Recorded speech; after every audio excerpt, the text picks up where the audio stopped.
So you've got different types of training. So you've got strength training, cardiovascular training, more of your skills, gymnastics, calisthenics, that kind of stuff. So mixed modal program is just having a blend of those different disciplines or types of training in your program.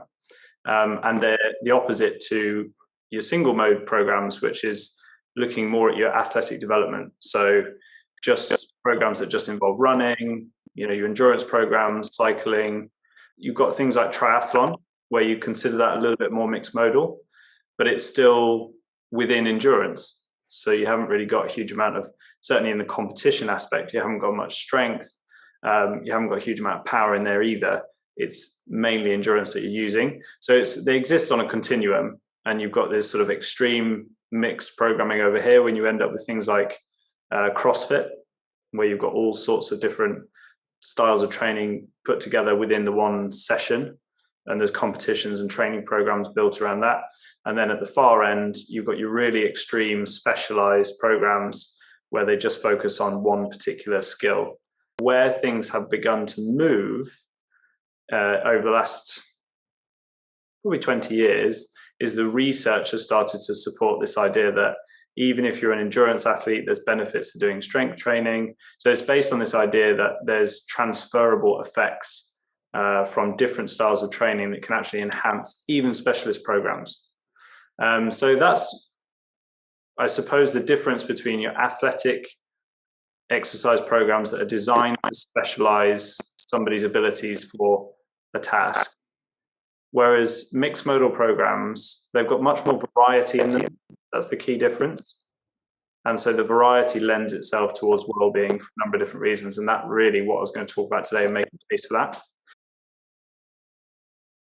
The first thing is skills. So if you're doing some calisthenics, some mobility training, some strength and power, so you're going to develop lifting techniques, you're going to develop skills in terms of what you can do with your body. That's way more varied. So again, when it comes to well-being, you're not actually looking for those 1% improvements in a specific task. It doesn't really give you much of a return on your investment being a specialist, primarily because there's a real cost to specialization.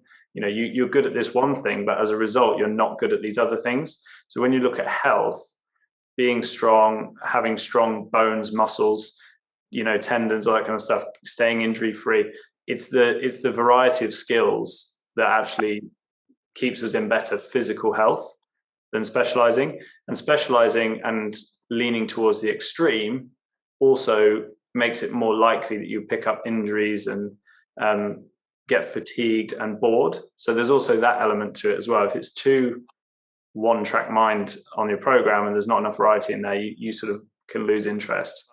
Generally speaking, when people say they feel fitter, certainly in our sphere, like non-athletic population, feeling fitter is that sense of having an economy of effort for normal everyday things. But when we've done a bit of training and you sort of, you walk up an escalator you normally stand on, you sort of run for a bus, there's just everyday things you do and you realize I'm not out of breath, or my muscles are not tired, or you go and play sport with a friend, or you do something physically active and you find it easier than you thought you would. That's the economy of effort that comes with improved cardio, a bit more strength, a bit more flexibility. You're not fighting against the resistance of your own system. You're not battling against the resistance of stiff muscles, or you're not making your heart work harder than it has to because you've not exposed it to this kind of cardiovascular load. So that just general feeling of fitness that appears every day is also another practical advantage of those kind of programs.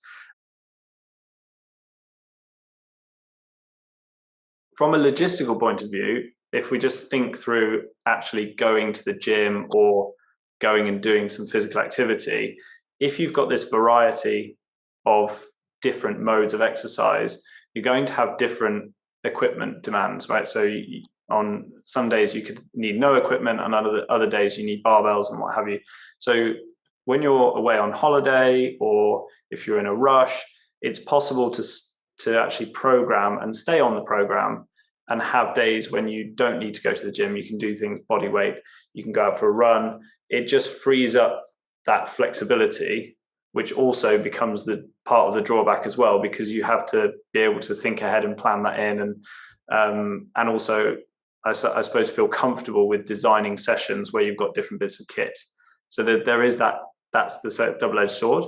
But the benefit is that you can maneuver your training around real life, around work schedules. You know, if you haven't got loads of time to train, we're not always just able to pick, oh, I'm going to train for an hour and a half every time I train. It just doesn't always work that way. And when you've got rigid endurance programs that every session is you're on a bike, cycling for a certain amount of time, you have to get into heart rate zones. There's no flexibility there. You either miss the training and you didn't do it, or you do it and you have to sacrifice other things in life, you know, work, friends, whatever it might be. So it is also more moldable on a logistical point, you know, standpoint around normal life, essentially. So there's a lot going for it.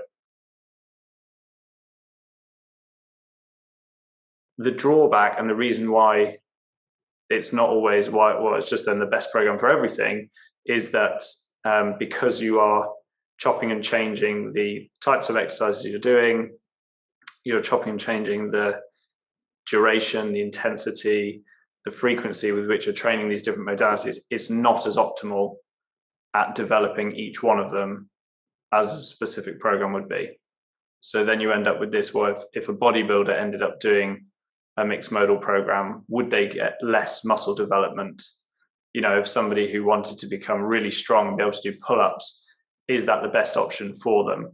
It's going to slow all of the progress towards those specific goals down, but what it gives you is a much more general overall sense of well-being and overall levels of fitness in everything. And ultimately, from what I've seen over just over a decade now, sort of training people in central London, is that actually working towards those goals is more of a lifestyle thing. It's more of a, you know, I want to be able to do them, but I also want to be able to do them consistently as well. I don't necessarily want to be able to do more pull-ups than anyone else in the world. I don't want to be a pull-up champion, but I do want to be able to do it for my own confidence or enjoyment.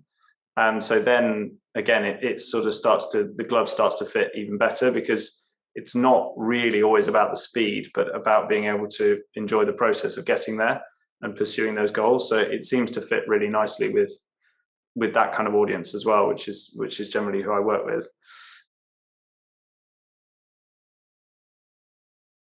I mentioned at the beginning that there were a couple of additions to mixed modal programming that I would make in terms of making mixed modal programming my own. CrossFit leaves out lots of parasympathetic, what I would say is parasympathetic dominant activities.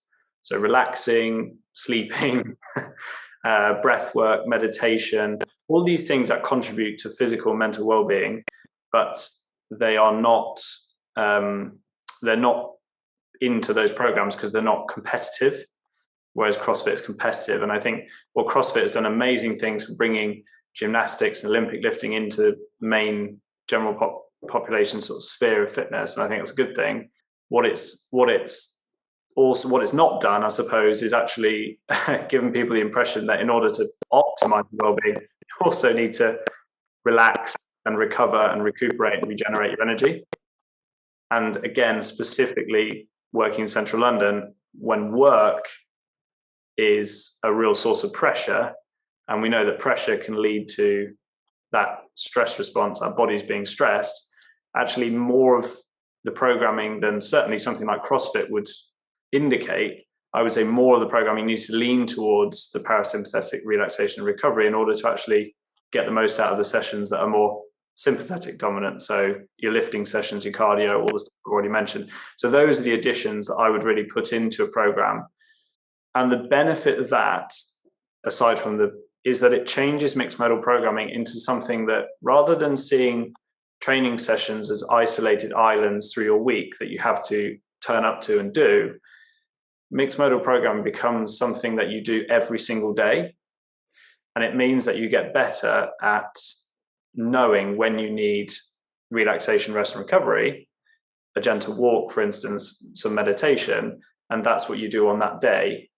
And when you need, to do the strength stuff and to really put yourself out and do some cardio training and do the other bits that will contribute as well. Because I think sometimes we use rest days excessively, perhaps, and it can lead to, sometimes take one rest day and you think, oh, that's actually quite nice, quite enjoyed that. And they take another rest day. Rest days are quite good. And of course, there's no immediate decline in fitness. There's no immediate consequence. So sometimes that idea of, I actually have these rest days that I can use whenever I want, can really take you off the track for no real reason other than they are just nice. They're just nice to take time off. But then sometimes getting back on the horse takes so much energy. You think there's that psychological pressure. I sort of dropped the ball there. I need to really get myself back into going to the gym or doing these things. And so there's then immediate pressure, which lumps on top of the pressure from work. And all of a sudden you get overwhelmed and you go, I just avoid this actually, because nothing bad's happened. There's a load of stress that's just coming on to me about the idea of pressurizing myself into going to the gym. So actually I'll just drop that for now because it's not really working, and I'll focus on work. And then when I feel better, I'll go back to it. And I think that's pretty normal for everyone that I've ever worked with. Whereas this sort of programming says, no, you switch what the emphasis is, but you continue to pursue activities on a daily basis. Sleeping and restoration and stuff goes in there, and at times you'll need more of that. And so it's a program that just works with you all the time. And that flip in mindset, I think, is a really interesting difference between performance programs that are trying to be wedged into a well-being lifestyle and a well-being program that fits in sort of perfectly with the lifestyle. And I think that's quite a significant difference when you talk about what you're doing with your program and what the goals are of the program and the continuity element and that consistency that everyone always talks about. It's like, well, actually, if my program is something I do every day and I've got the freedom to be able to move it around, maybe that actually alleviates some of that pressure. And maybe that's a healthier relationship to have with my program. Simply because, often we sort of can say to ourselves, oh, it's my fault, I'm not really motivated enough or dedicated enough. But it might just be that you're trying to fit the wrong program into what you're trying to achieve. So I think that's also another plus.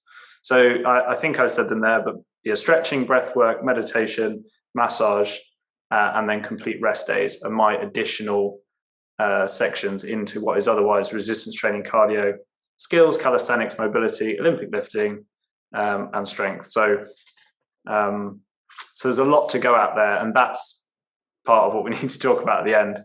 I'm going to talk about the effects on psychology in a bit more detail. I'm going to start by talking about stress. So if you're doing a strength program, strength programs, high load, long rest periods, and not that frequent. So you might do 2 or 3 of them a week, something like that, maybe 4. Heart rate doesn't jump up very much.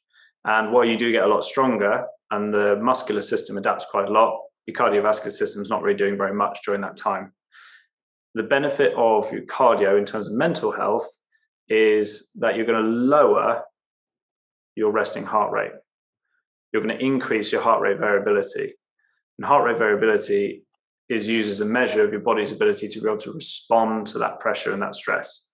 So if we could become less responsive to it, systems, all the systems start getting affected negatively.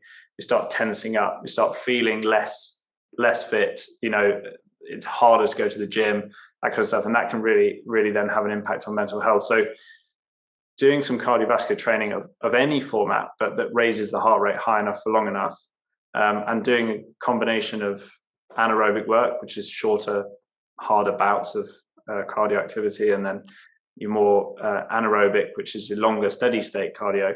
Both of those will help lower the heart rate, and just those signals from lower heart rate that get sent to the body and the brain signal that there's no threat here. The heart rate's not jumping up, breathing rate's not jumping up, so there's no threat. So we don't get a sort of a comparable fight-flight response from things I mentioned earlier, where you run up the stairs and all of a sudden heart rate jumps up. Now your body's like, oh my God, that's a big threat. That can trigger all sorts of thoughts in your mind, like, oh, it shouldn't be that difficult, this kind of stuff. It really actually niggles away at mental health. So that doing cardio and having that in as a part of your program is absolutely vital for that, and can help massively with that self-chat and aspects of psychology that go into kind of keeping good mental health. The parasympathetic activities, which is kind of my inclusion and addition from some of the CrossFit style programming, they lower stress levels, they decrease cortisol levels. I think it's about 5 minutes of diaphragmatic breathing will elevate dopamine levels for around about 4 hours, which is a pretty good return on investment for something that takes little equipment, not very much time. And if not done, your body's existing in a state of slight stress all the time. And actually, even the exercise components of the programming produce stress as well, physical stress and fatigue. So doing those parasympathetic activities regularly will help to be able to increase your recovery from the exercise as well. So that's where sometimes, if the only aspects of the program are go, go, go, all output, all fatiguing activities, you just undercook the recovery. And so you end up going into another training session. It's like, oh, this is getting hard. My muscles are sore. I don't really feel motivated to do this. And we tend to, again, look inwardly and say, maybe I'm not fit enough. Maybe the answer is more training. And sometimes it's, what do we do in between those two sessions? Did we just go straight back to work, spend the time in quite stressed, quite sedentary, and then go back to the gym again? Or did we get 8 hours of sleep in, do some deep breathing, relax, have some nutritious food? What was the time in between like? And was it good enough recovery wise? In addition to that, I won't go into inflammation too much, but inflammation can cause all sorts of problems for the system, for an entire system across the board. And those the body's ability to be able to reduce inflammation needs to be supported by our lifestyle. And again, your mixed modal programming will do that a bit better, because it will allow those times for downtimes and recovery. This is really interesting stuff. So learning new skills, and it makes sense when we understand the reward system in the brain. When we achieve something or do something and we get that positive reinforcement, we get a little kick of neurotransmitters that are released in the brain to tell us that was a positive thing. So some of us really like ticking things off lists, just achieving things, winning things, and we get that little kick out of it. And then, so we want more of that, right? So we go, I want a bit more of that because that felt good and I enjoyed doing that. The same reward system is set up when we learn a new skill. So if there's an exercise you can't quite master, and you just get that little breakthrough with the skill, whatever it might be, changing technique slightly, you spend a little bit of time on it, you get an equivalent sort of rush, if you like, or high, as you would from doing cardio or strength or even the breathing. So it's just another avenue. Not all skills work is done at really high intensity. In fact, often it's done at lower intensities. So again, on the days when you've got muscle soreness or you're tired, you maybe not slept as well, that kind of stuff, going in and practicing a new skill and trying to just make a small breakthrough with, the positions you can get into with the stretch, for instance, or, getting a bit lower in a squat or, whatever it might be. It's focusing on the technique, and it's intellectualizing the skills that you're learning and breaking them down, and then achieving those little wins along the way goes a long way towards boosting that reward system and initiating that reward system. So that can also be a really nice thing to do. Whereas programs do become less rewarding over time if they're the same. That's why we tend to get bored with them. And if you find yourself lurching from coffee to sugary snack to work challenge to stress as a sort of modus operandi, you may be dopamine hooked or adrenaline hooked. And so if the only way you can get that is by, pushing yourself physically, you may then really struggle to get it elsewhere. And if you do the same thing repeatedly with your program, we get diminishing returns over time because it's no longer a new skill that we're ticking off. And if it's not progressive, it's not getting harder, we're not adapting. So the dopamine secretion, we either get desensitized to it or it decreases, or both. So actually, if you do find yourself chasing after the dopamine in that way, it's maybe worth thinking about the sort of skills element as well. Sticking with mental health, just very briefly, talk about motivation. Lowering stress in itself can be enough of a motivation to continue to do the exercise program. So if you actually do the exercise program and it's varied enough and you find that you are more able to deal with the stress that you've got, that in itself can be a massive motivator. You know, particularly if you're not focusing on like aesthetic goals or performance goals at the time and it is well-being focused, the fact that you can feel more able to deal with the stress is a reason to be motivated to do that kind of program more. You've got central fatigue, which is fatigue of all the central nervous system. And then you've got peripheral fatigue, which is everything outside of that. So your muscular system. When you've got a variety of different activities, you can manage your fatigue by doing an activity that is linked mainly to a different type of fatigue. So you can follow a strength session with a cardio session or a cardio session with a breathing session and allow your body to continue to recover whilst also providing it with a different stimulus. Whereas if you have a very close-knit group of stimuli, so you're just doing resistance training, that's what you're doing, once that muscular fatigue is there, your performance will drop off and you can't train again properly and expect any results until you've fully recovered. So that means you're taking days off. And if you overcook it, well, then you're then taking multiple days off and now you're back where you started.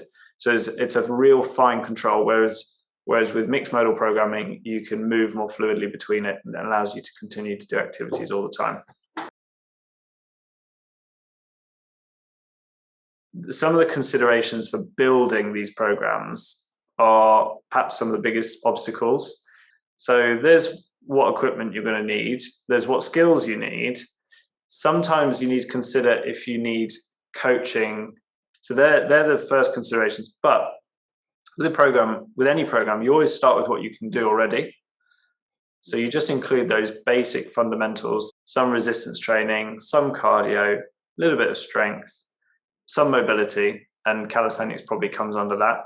And then all of those parasympathetic things. So your breathing, meditation, they're kind of, you can have one or the other, some massage and plenty of sleep. And you just make sure that you have those in.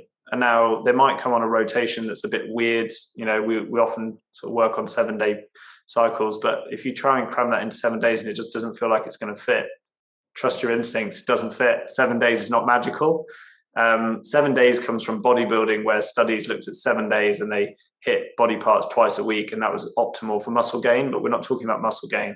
So if you've got like a 10 or 11-day cycle between your strength training sessions and whatever, yeah, it's suboptimal, but it means you get all of the other aspects of your training in.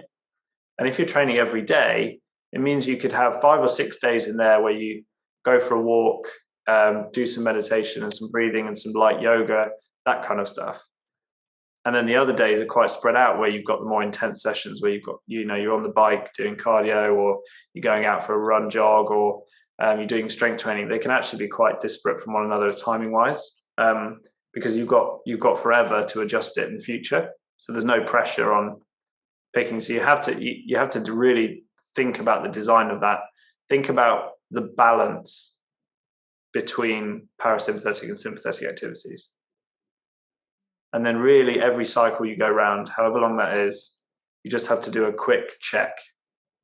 Okay, let's actually look back. Did I burn out in that time? Did I feel like I was getting less stressed? Or actually, was I still struggling for motivation to do X, Y, and Z activity? Did I lean really heavily into one type of activity and end up doing that a lot? In which case, what was that telling me about what I'm doing with the rest of it? You still need to include all of those aspects in order to get all the benefits. So if you find that you do 10 days meditation, well, it might tell you a lot about what you need and what you like doing. It's not a mixed modal program. Therefore, you don't expect the benefits of a mixed modal program you have to then look at lifestyle. And that's where coaching and objectivity comes into play. Because if somebody else looks at your life and just hears you describe it, it's so much easier for them to say, well, why is that? And then haven't you thought about doing that? Whereas when we're subjectively looking at it, we get so used to our own patterns, we don't often see the wood for the trees, whereas somebody else will point them out almost immediately. So they do take more management, and coaching is handy, but they're the main considerations. So you have to know, okay, if I'm going to include some strength training in 20 minutes of my gym session, I have to know that there needs to be high load exercises. I need to know I need 3 minutes rest in between sets. I need to know I'm going for about 5 reps, 3 to 5 reps. Like, once you've got those basic principles down, and again, that's just a part of learning the programming as you go along, the different types of mobility you include at the beginning of a session versus the end. So, I've got some dynamic stretching at the beginning because it helps me warm up. I like to have my cardio at the end of the session because my strength work is more demanding in terms of concentration, mindset, and how much skills work you put into each individual session, or whether you separate it out into a separate session that's shorter. Those decisions you can make as you go along, so long as you tick that list of modes, I suppose. And they're the basic things to check in with. And the nice thing about those programs is they're really fluid. It's very frustrating to repeat something you liked in the past that doesn't give you the same reward. You've got to plan ahead as much as you have review backwards. Say, like, right, this is my focus for this next few weeks, or whatever it might be. So there's a lot of ongoing management with it, but when you get it right and it clicks, great. You just feel like you're kind of smashing it, because you can do so much with your body and you're feeling great about doing it. And that's the state that these programs are perfect for getting into.